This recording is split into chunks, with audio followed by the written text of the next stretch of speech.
The following is an EHC media production.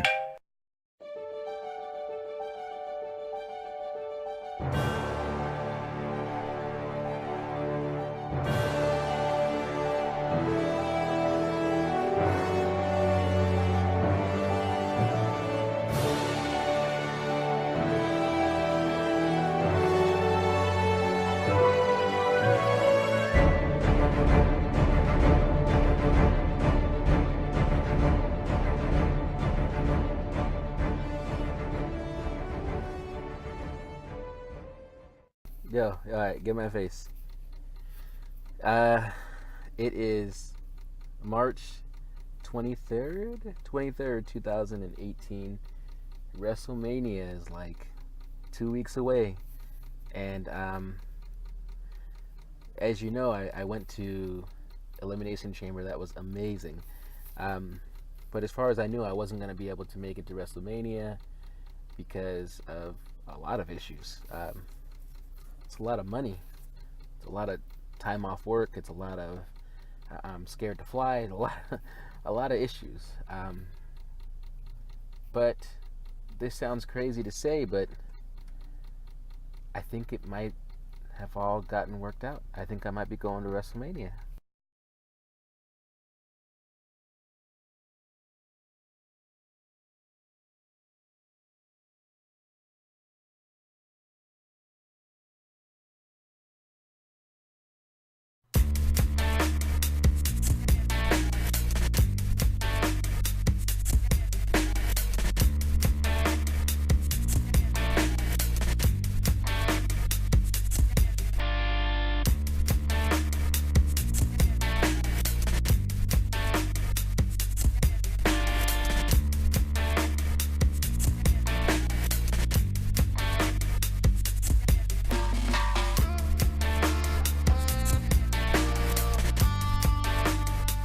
Hey, what's going on, wrestling fans? Moses Marquez here of Smart Mark Radio, coming at you with a very, very special, and for those of you who got the message, exclusive episode here. This one's going to go directly to Smart Mark Radio on SoundCloud. It will soon then make its way over to the RWT YouTube page. Not too sure how long that'll take, but I will tell you that if you got the message, it's going up ASAP. So keep your eyes peeled for that link that is probably coming your way. God, okay, kill that freaking music sometimes. Okay, so I am here with my special episode. My special episode is going to involve my special guest. My special guest is none other than Michael Larkin, and he will be joining us in just a bit. I have challenged Michael Larkin for his knowledge championship. Now, truth be told, I'm a little worried. My knowledge is there, but I feel like my ranting is where I thrive. But I feel like somewhat of a historian, somewhat of a knowledgeable fella, so I feel like I stand some sort of chance. So, it's going to be a 10-question battle. I got 10 for him. He's got 10 for me. I may have him stumped with my questions. It's, will my knowledge kick in for his questions? So, let's see how this rolls out. Stand by. All right, so I'm back, and Michael is along with me, Mr. Michael Larkin of the S&M Show podcast, also of, the Pop Culture Podcast. Is that right? Pop Culture History Podcast, Max Wrestling Podcast. I'm just a podcaster who loves what he does. That's awesome. Well, Michael, I challenged you for your knowledge championship. I feel confident, but after talking to Amir Costello, who at one point challenged you himself, he says you're like the Michael Jordan of the wrestling knowledge. So I'm not going to say I'm anywhere near Michael. I'm not even close to LeBron. But I could say I'm a good six-man, so we'll see how this goes. Yeah, you're like Marlon Wayans and Kadeem Hardison in the Six-Man from back in 1996. There you go. Oh, that's what I'm talking about. Right on. Okay, so like we were just discussing, it's going to be a 10-question get down with pretty much 13. I've got 10, he's got 10. We each have 3 sudden death questions. And because I challenged you, I'd Mm-hmm. like to have you go first. Hopefully, my questions are stump worthy. Sounds good to me, my friend. Okay, awesome. Very first question is, who is the only American to win the G1 climax? Whew.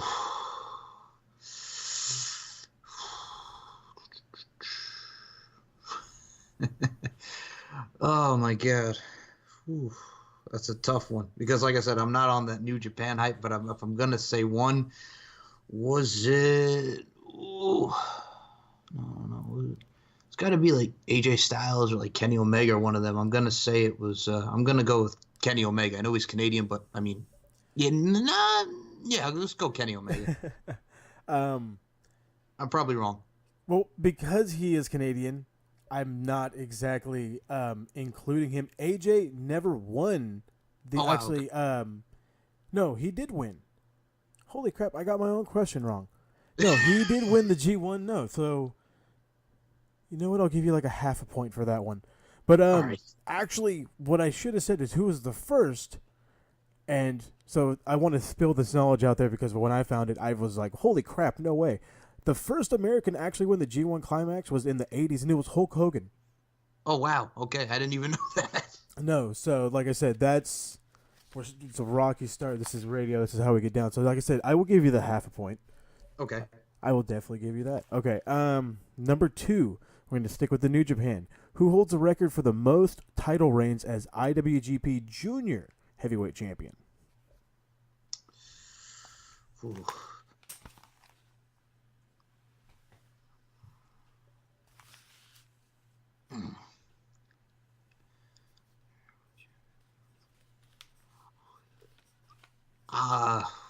Like I said, I'm gonna probably. This is a total guess. I'm gonna go with Kushida. Koshida's close. He has 5, but the answer was actually Jushin Thunder Liger with Oh wow. 11. Nice. Yeah, he is something else. I'm glad I'm stumping you. Now I feel confident. Okay. Who is the first TNA World Champion? Well, the official when it was NWA TNA was Ken Shamrock, but TNA that was Kurt Angle. Oh, I knew you'd get it. Yes, that is absolutely correct. Kurt Angle was the very first or the inaugural TNA World Champion. I got another one for you. In what year was the NWA World Title defended on WWE television?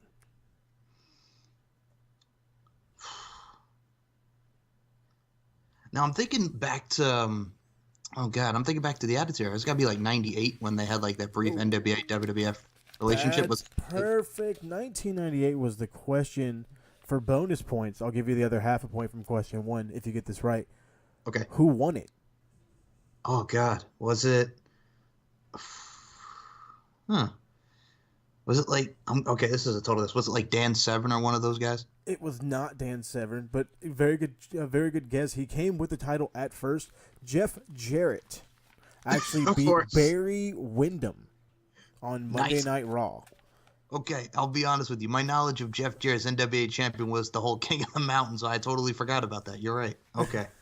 Like I said, strange things that we randomly find out when we try to, bring the Exactly. best Yeah, out of people.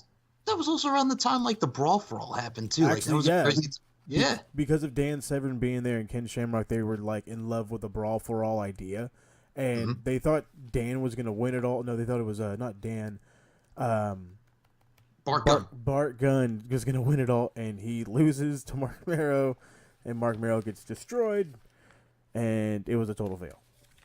Okay. It's just, oh god, Brawl for All. We could talk forever about the Brawl for All.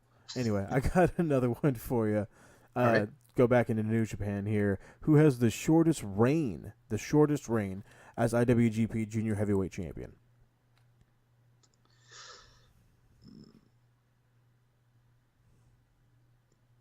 Okay. Wow. Okay. I think it was probably. Was it? I'm thinking this has to be like most recently. I'm thinking like Kushida, then Will Ospreay won it. I'm gonna say Kushida again. Incorrect. Kushida is. I want to say he was like within days of the longest reign from Jushin Thunder Liger, but no, it was actually Juventud Guerrera. Okay. Juventud Guerrera. I had no idea he was junior heavyweight champion, and then I started doing my research and said, "Holy crap, that's who that was." All right, here we go. Some TNA stuff for you. You probably might get this one. Who holds the record for the most reigns as TNA X Division champion?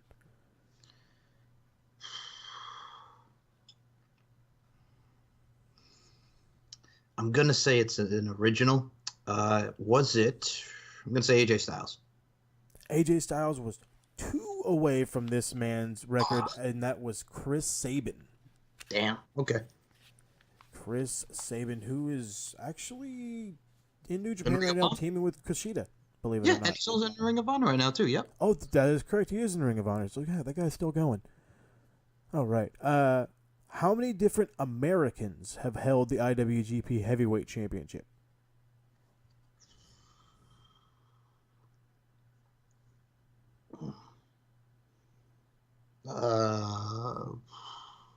Gonna say, I don't know, like 20. 5. Wow. Okay. A very exclusive group. Gonna bring it up right here. Vader, 2 reigns. Scott Norton, 2 reigns. Bob Sapp has a reign. Brock Lesnar with his 1 reign, and then with a, I guess, cross promotion champion in Kurt Angle. He technically won it from Brock Lesnar, but he won it on a Antonio Inoki IGF show, and then all of a sudden the belt was returned. So it was kind of weird. But I started to get really big into New Japan during like Wrestle Kingdom 9, and then I always do my history on things like that. And when I saw that, I was like, well, that's weird, because they don't even really claim Kurt to be a champion because he never won it on like the New Japan thing, which was kind of weird. But it's like he was still champion. I don't know. Speaking of Brock Lesnar as IWGP Heavyweight Champion, who actually I think I just gave that whole thing away. I totally just gave that question away. Okay, I'm gonna have to give you one of my sudden death ones then. From the NWA days, who was the Midnight Rider? Dusty Rhodes. Ah, crap! I was like, he's either gonna get this right away or he's gonna be like, holy crap! What do you mean? Yes, Dusty Rhodes is the Midnight Rider. I'm all about the NWA stuff right now.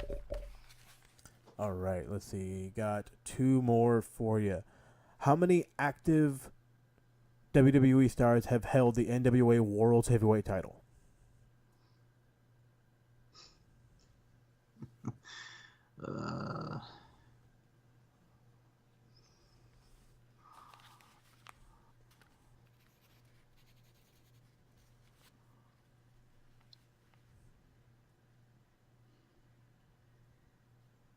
It is tough.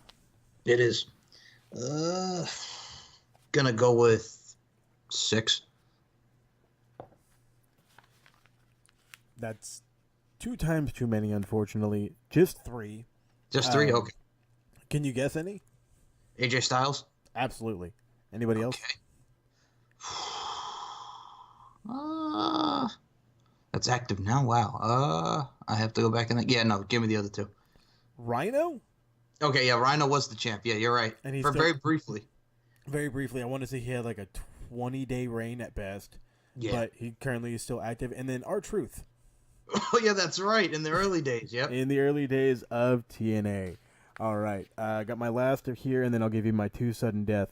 What former commentator was a former NWA World's Heavyweight Champion? What former commentator was a former NWA? Okay.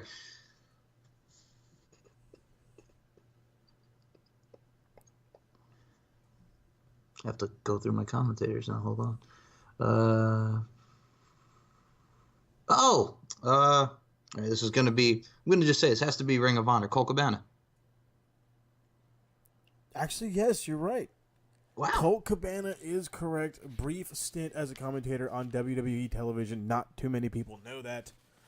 That is pulling some stuff out of your rear on that one. All right, I'll give you my 2. Actually, you know what? We'll just tally you up really quick, and then we'll go through your questions. So I'm giving you 4.5 points here. Not too bad. I was really afraid that you were going to run the bar. Be honest with you, New Japan's not my strong suit, but I love New Japan and I respect it. But yeah, New Japan's not my my strong suit. I'll even admit that. That makes me feel so much better. Okay, all right. Let me know when you're ready and we'll start. I'm ready right now. Okay. First question. Damon Stryker in WCW was a wrestler. He wrestled the likes of Meng, Kevin Sullivan, and my question to you is, what WWE Hall of Famer was Damon Stryker in WCW? What future WWE Hall of Famer was Damon Stryker in WCW? Damon Stryker. You said future or current WWE Hall of Famer? Well, he's in the WWE Hall of Fame right now, but he would be in the Hall of Fame later on in his career. But yeah, what Hall of Famer? Okay.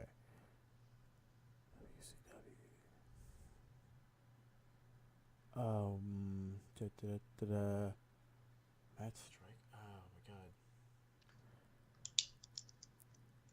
my god. And I used to watch WCW religiously.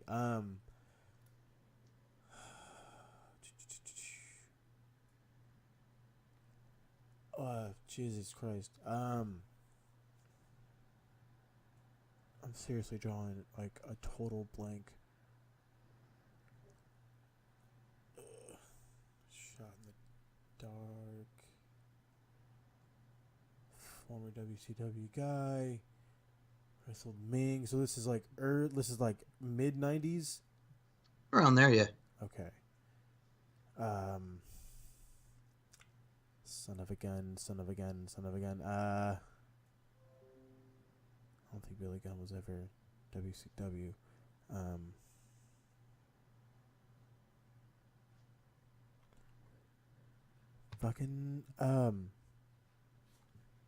Wow.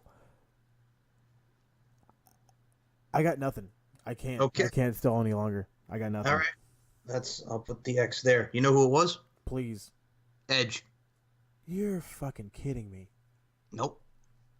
I had not a clue he was in WCW that early. Yep. Okay, that's okay. Knowledge for me. I love it. Next one is also a WCW question. Let's go. On an episode of WCW Saturday Night in 1993, Sting wrestled a wrestler by the name of Bruiser Mastino. My question to you is, who would Bruno Mastino later become in the WWF?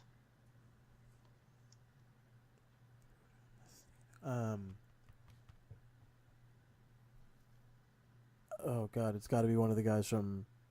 No, because that would still be. He was IRS at the time in WWF. I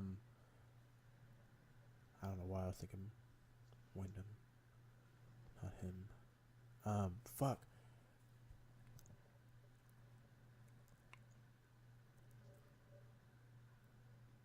So okay, repeat the question again. Yes, sir. On an episode of WCW Saturday Night in 1993, Sting wrestled Bruiser Mastino. Who did Bruiser Mastino later become in the WWF?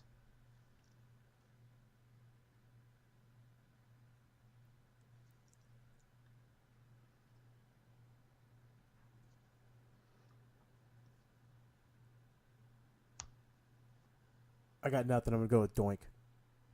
Incorrect. That person would later become Isaac Yankem, better known as Kane. Holy crap! And these are like, oh my god. Okay, I'm like, wow. I really got to go back and watch some early WCW now. Just thinking about all the guys that were there, that I have not a freaking clue they were actually there. Yeah, I didn't even know that either. I was going through some tapes and I saw Sting versus Bruiser Mastino, and then they said it was Kane. I'm like, holy shit. I'm like, yeah, that is Kane. I have to show you. I have to send you it. It's actually very interesting. That would be awesome. Okay, next question. Recently on WWE Super Showdown, we saw Triple H versus The Undertaker, right? For the last time ever, if you will, so to speak. So my question to you is, what was the other WWE pay-per-view that Triple H beat The Undertaker on in a one-on-one encounter? Royal Rumble. Incorrect. Oh, shit. Insurrection 2002, the UK pay-per-view. Oh, that was like way before. Okay. Yeah, it was May 2002. Triple H beat The Undertaker in the main event. Okay. Yeah, God this damn. was right before. You remember, this was probably right before King of the Ring '02 when Taker and H fought, and then Taker would lose to The Rock and that triple threat match with him at Vengeance '02. Oh, yep. That's now that I think about it. Yeah, that's exactly. It's lining up just right. I was thinking. I don't know why I was thinking further, like towards like the end of Triple H's career. He had gotten a victory overwards, but I obviously was misled by my own mind. That's all right. Next question. A little WCW WWF flavor to it. Professional wrestler Wild Bill Irwin wrestled in WCW, but my question to you is, Wild Bill Irwin is best known and well known for wrestling as this character in the WWF. What character is it? Wild Bill. Wild Bill Irvin. Wild Bill Irvin.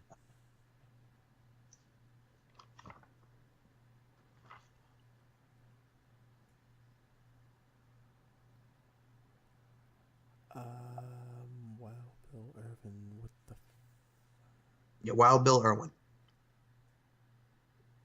And could you give me like what year this was all going down? It's probably, I'll say, early to mid 90s. Probably around 93, 94-ish. Maybe 95. No. You ready for this one? Yes. The Goon. Oh.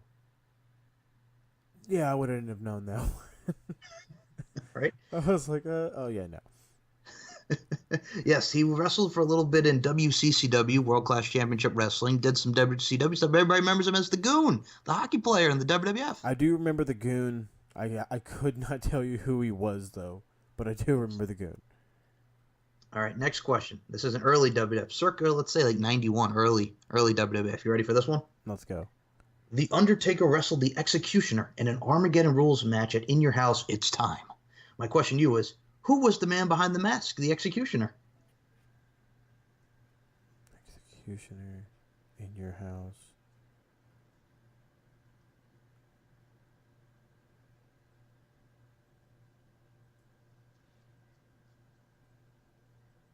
Big Boss Man.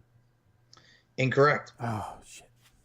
You're right. Now, this one I think will blow your mind. A lot of people forget this. God rest his soul. It was played by none other than one of the legendary Fabulous Freebirds himself, Mr. Terry Bam Bam Gordy. Oh, no way. Yeah, a lot of people forget he had a brief WWF stint. Yeah, I had not a clue he even had a WWF stint. Oh, right. Terry Gordy. Okay. I'm going to have to watch that one, too. That's an old Undertaker match. You remember who his son was, though, right? Yeah, Ray Gordy. He was the dude that worked with Doc Gallows. Yep, Jesse and Fats. Biscuits and Gravy made him a man. Biscuits and Gravy. I remember the bell would ring and he'd freak out and oh god, I love it. I've actually like listened to their podcast when they talked to when they had the Stone Cold podcast and he's just like Yella. Oh yeah, he said Yella. Yella. Oh god, that one will never be deleted from my phone. This is a WWE question. Jeez, you got me thinking about Yellow. Why'd you say Yellow? I don't know, man. He said, I don't know. I like Yellow. I like Yellow. All right. At the one and only WWE Fatal 4-Way 2010, Chris Jericho, the GOAT, best in the world, wrestled this former WWE Tag Champ and TNA X Division Champ. Who is that man and who was his opponent?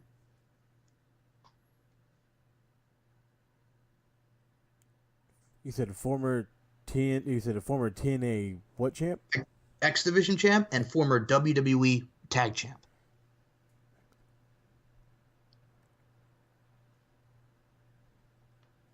I don't know why I'm thinking this, and I'm probably wrong as hell. Oh my god, I don't want to say it. No, I do want to say it. Christian. Incorrect. Shit. You know who it was? Please. Matt Sydal, better known as Evan Bourne. Oh, I did not think of Evan Bourne. So this was actually, you know what's funny about this? I was actually at this event. This was at the Nassau Coliseum, the one time they did Fatal 4-Way. So this was when they were feuding very briefly. I think Chris Jericho and Evan Bourne had like a couple weeks like of matches on there, and it was like announced as a bonus match on Fatal 4-Way. And Evan Bourne can say he has a victory over Chris Jericho. Yeah, that's huge, especially now. Exactly. Alrighty. Next question. Ooh, Oh, where wow, do I'm I just getting beat something fierce. Okay. All right. Here's an interesting one. Speaking of Chris Jericho, besides 2002, because everybody remembers the Triple H Chris Jericho feud in 2002, WrestleMania 18, the Hell in a Cell, Judgment Day. Besides 2002, in 2000, Triple H wrestled Chris Jericho one-on-one at what pay-per-view, and what was that match type? So I just want the name of the pay-per-view and what was the match type that they had in 2000. 2000. Um,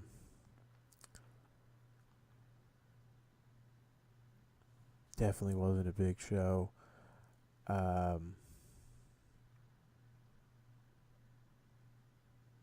why do I have a bad feeling it's like one of those like stupid pay-per-views, like a Cyber Tuesday or something? No, that can't be it.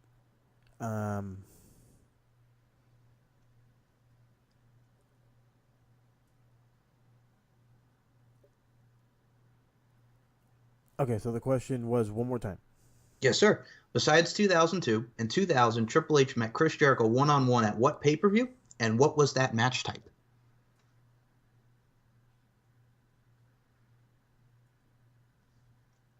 I'm gonna say King of the Ring Mhm. and a ladder match. I'm probably way wrong.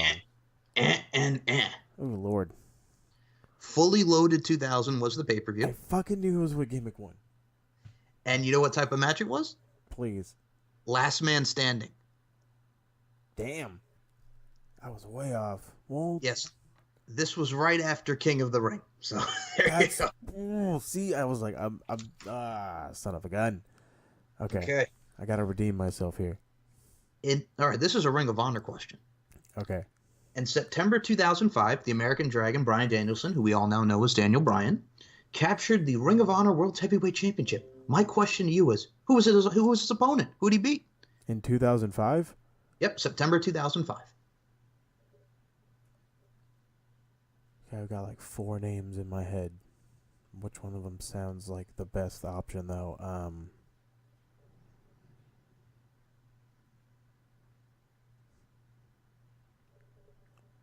Oh, I feel like this is wrong. No, can't be. Is it low key? Eh. Fuck. This is actually someone who a lot of people forget was in Ring of Honor. He beat Mr. James Gibson, better known to professional wrestling fans as Jamie Noble, boy. Jamie Noble was ROH World Champion. Yes. Holy crap. This was a year after he left the WWE. Damn. Yep. Okay. Oh. Wow, my knowledge is being put to work here, and I'm getting worked. I told you it's a good question. You got me with the New Japan. I'm not gonna lie, but I wasn't expecting this. I was expecting. Hey, I was not expecting this either, but I know I need to step my game up. Okay. Alrighty. Let me see which one I want to ask you next here. Okay, we'll do this one.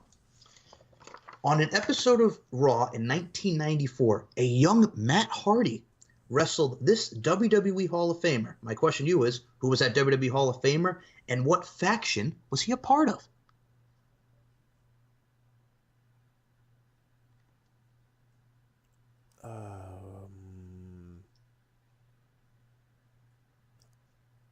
My mind went to that too quickly and now it just feels. It feels way too early because you said 94, right? Yep, 1994, sir. Okay, that feels just a hair too early. Faction.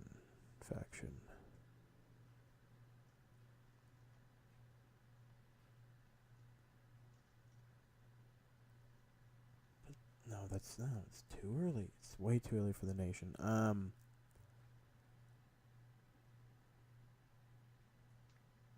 No, they were out of business by then. Crap. No, wait. Was that? No, they weren't a stable. Okay. DX wasn't even thought of.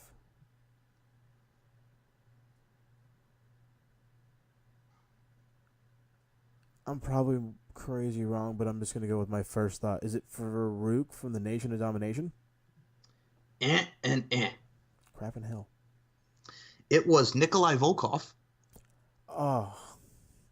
and he was a part of the $1 million corporation. Everybody's got a price for the $1 million. Damn it. And I was like, it's got to be Ted. Is it Ted? No, it's not Ted. They were in a stable.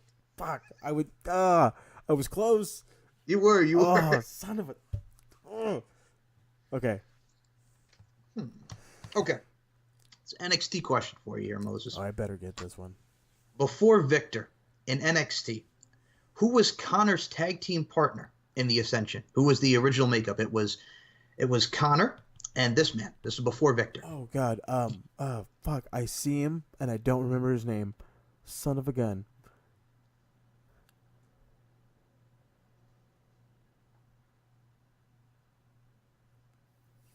Fuck. And this is like right when I first started watching NXT. Oh crap.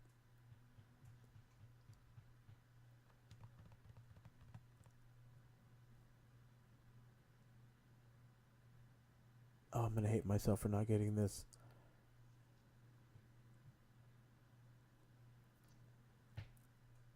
Fuck.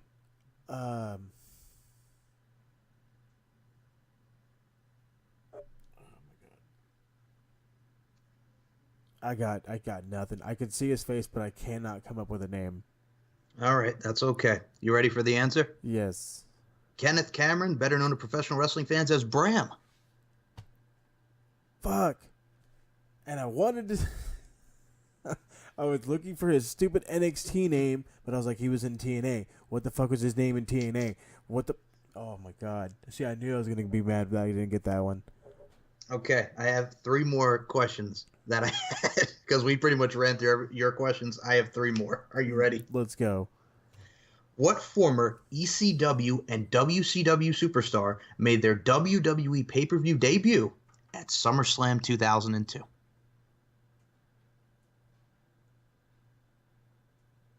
Nope, that was not. It's not him.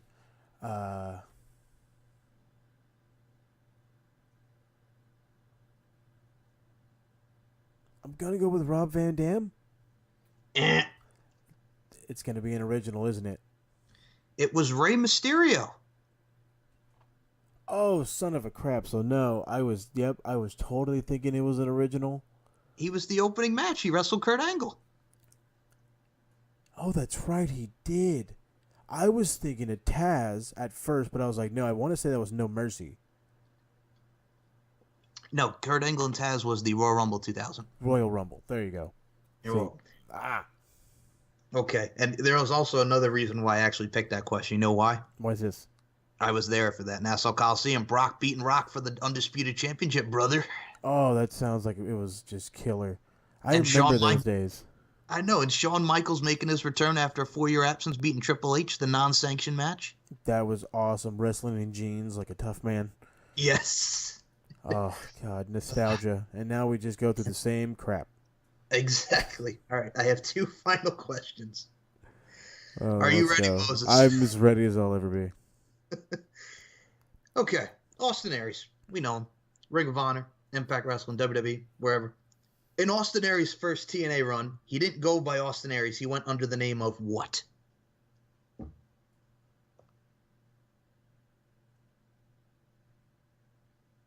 Wasn't he the original Suicide? No. Crap. Later on, but not the original Suicide. So no, that's not it. Then yeah, I got nothing. That was my only guess. Austin Starr is a member of Paparazzi Productions with Alex Shelley and Jay Lethal was in there. Sanjay Dutt, Kevin Nash around that time. Oh, that was fuck. That was early TNA. Yeah, it was 2006. So what they actually did was they had like a fan voting. He wrestled Christopher Daniels on a pay-per-view, then he went back to Ring of Honor. But when he signed with TNA, he was under the name Austin Starr, and the vignette was "A Star Is Born." Uh-huh. Yeah, I didn't So- get big into TNA until about 2009. Okay. Crap. Final question, Moses. Are you ready? As I'll ever be. I better get at least this one. At King of the Ring 2000, who did Kurt Angle beat in the finals to become the 2000 King of the Ring?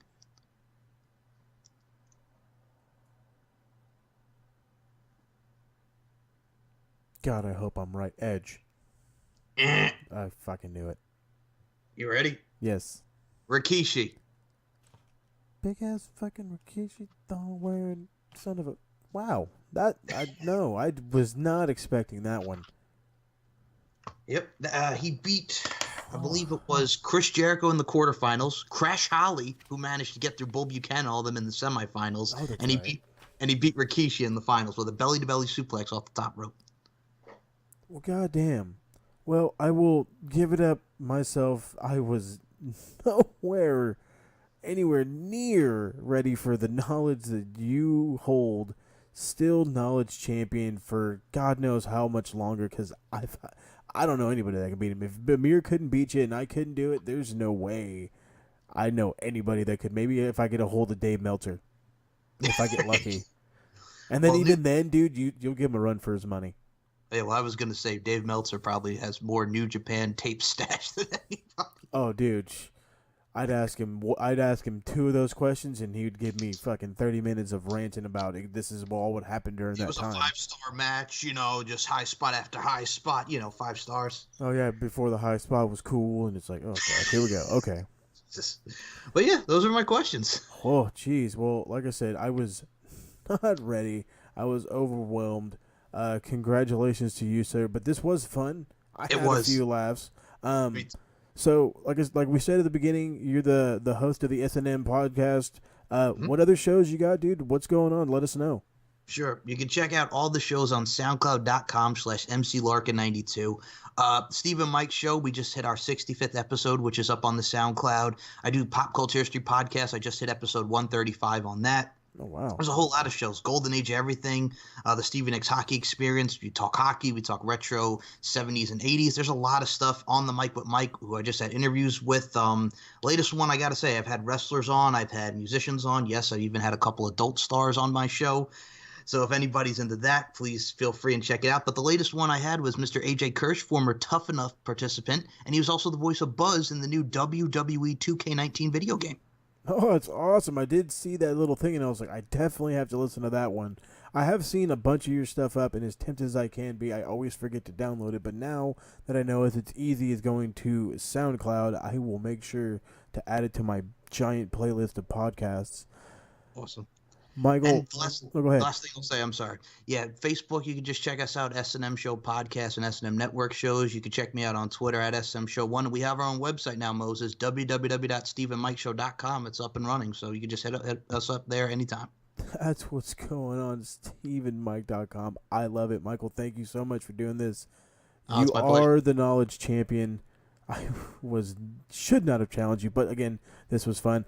Thank you so much for doing this. Hopefully we'll have you on again to just rant about something that WWE did stupid. Yeah, like you with the Crown Jewel, which I'll be honest with you, the only reason why I tuned in the next day is because you and Butcher had me dying with your rants. Like I said, I know that's at least the one thing I could do best, so I appreciate all that. Hopefully we can work something out. We can review a show together. I'm trying to get a bunch of people to do the Royal Rumble. Maybe you'll be one of the guys. Oh. Hey, happy to do it if we can work something out, most definitely. I'm down for the cause. We'll have to keep in touch with that. So this is Moses Marquez and Michael Larkin. Thank you again, dude. I've been a smart Mark, and obviously not that smart, but I'll catch you guys later. Have a good one.